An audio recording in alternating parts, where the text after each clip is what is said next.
This is one of the most catastrophic disasters in U.S. history, and high winds could spread the fires to new areas of Los Angeles until Wednesday, Michael Snyder reports.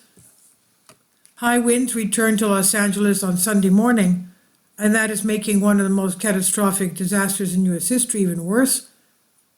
Already, more than 60 square miles in Los Angeles area have been burned.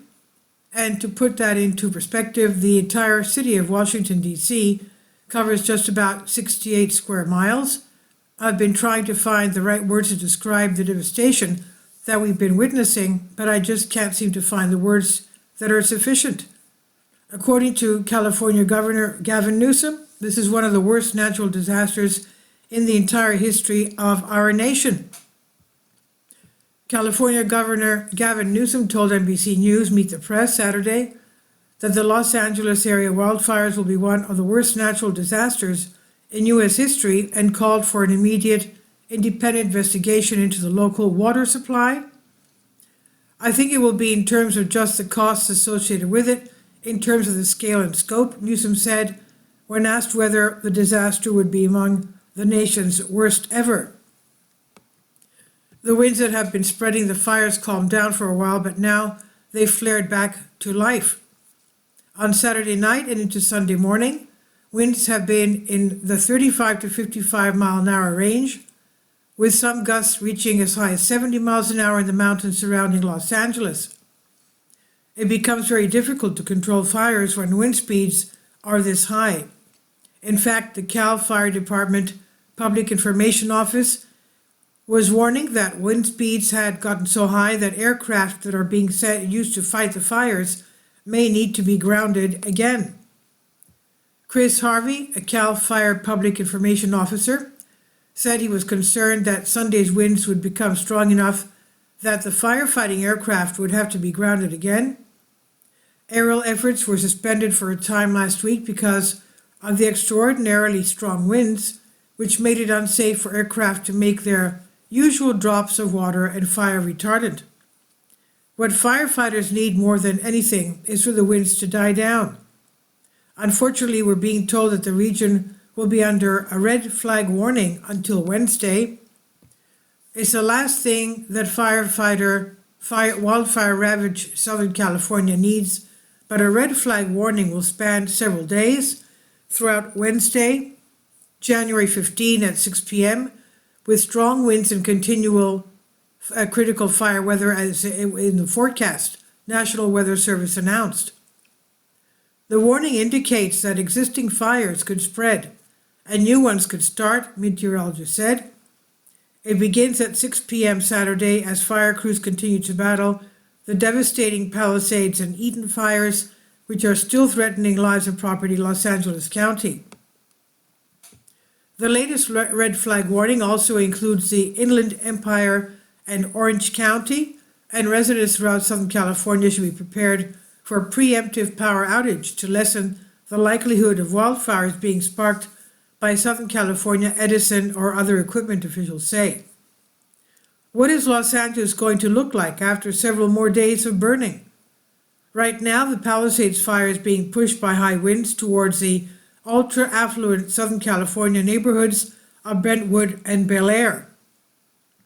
The devastating Palisades fire pushed to the northeast, prompting new evacuations in the ultra-affluent Southern California neighborhoods of Brentwood and Bel Air, as the threat of more dry winds raises risks after a brief respite.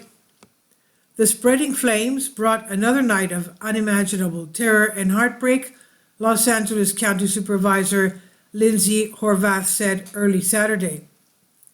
The expanded evacuation area covers some of Los Angeles' most important cultural institutions, including the Getty Center, an architectural landmark that with a world-class art collection.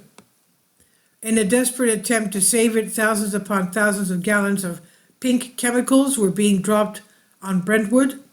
A DC-10 air tanker was flying over the Palisades fire as it dropped around 10,000 gallons of chemical to prevent fire from reaching Brentwood, a place many high-profile celebs call home. Incredible pictures show affluent neighborhoods covered with the pink chemical in what looks like an apocalyptic movie. One picture shows a backyard with a pool covered in hues of pink after tanker planes dropped chemicals all over the area. Vast numbers of LA residents have been forced to evacuate over the past several days. And unfortunately, they are discovering that many of those that have temporary housing to offer are really jacking up their prices. Days after an inferno raids at Pacific Palisades, Maya Lieberman is desperate to find somewhere to live, but unscrupulous landlords who are jacking up prices are making it hard. The price gouging is going haywire. It's obscene. A 50-year-old stylist told AFP, "I can't find anywhere for us to go." Southern California used to be such a beautiful place. Sadly, life in the region will never be the same after this. And what makes all of this even more infuriating is the fact that the damage did not have to be this bad. Firefighters were running out of water as they tried to fight the Palisades fire because a reservoir that could hold 117 million gallons of water had been closed for repairs since February of last year. A large reservoir in Pacific Palisades that is part of the Los Angeles water supply system was out of commission when a ferocious wildfire destroyed thousands of homes and other structures nearby Los Angeles, Times found. Officials said that the Santa Ynez Reservoir had been closed since about February for repairs to its cover, leaving a 117 million gallon water storage complex empty in the heart of the Palisades for nearly a year. The revelation comes amid growing questions about why firefighters ran out of water while battling the blaze, which ignited Tuesday during catastrophically high winds. The Times reported early Wednesday that numerous fire hydrants in higher elevation streets of the Palisades went dry, leaving crews struggling with low water pressure as they combated the flames. Why does it take a year to fix the cover of a major reservoir? I just don't understand that. The water czar that is in charge of making sure that the reservoirs and fire hydrants are working correctly is a woman named Janice Quinones, and she is reportedly being paid $750,000 a year. The $750,000 a year LA water czar is responsible for a raft of failures that contributed to the devastating Palisades fire, Fire Department insider told Daily Mail. On Mayor Karen Bass's orders, the city maxed out its budget to attract private sector talent, hiring Department of Water and Power CEO Janice Quinones on a $750,000 salary in May, almost double that of her predecessor. And now Quinones is being blamed by LA Fire Department AFD insiders for leaving a nearby reservoir disconnected and fire hydrants broken for months, Daily Mail can reveal, leading to firefighters running out of water as they battled the devastating Palisades fire this week. Most of the time, we don't pay a great price for the extreme incompetence of our leaders, but in this case, it's going to cost us billions upon billions of dollars. This is already one of the world's worst disasters in U.S. history, and it's far from over. This is by Michael Snyder on the Economic Collapse blog. Please leave your comments, and thank you for your support. This is by Michael Snyder, and about the author. Michael Snyder's new book entitled Why is available on paperback and for Kindle on Amazon.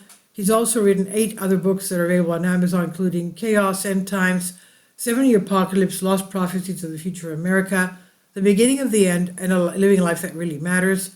When you purchase any of Michael's books, you help to support the work that he's doing. You can also get his articles by email as soon as he publishes them by subscribing to his Substack newsletter. Michael has published thousands of articles on the Economic Collapse blog, End of the American Dream, and the Most Important News, and he's always freely and happily allowed others to republish those articles on their own websites. These are such troubled times and people need hope.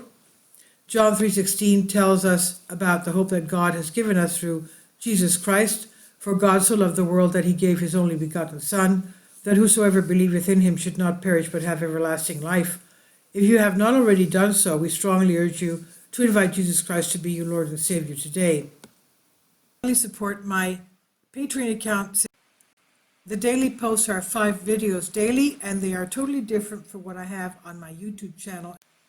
Thank you so much for your support and that you find all my content so interesting. You'll find the Patreon account details in the description box below.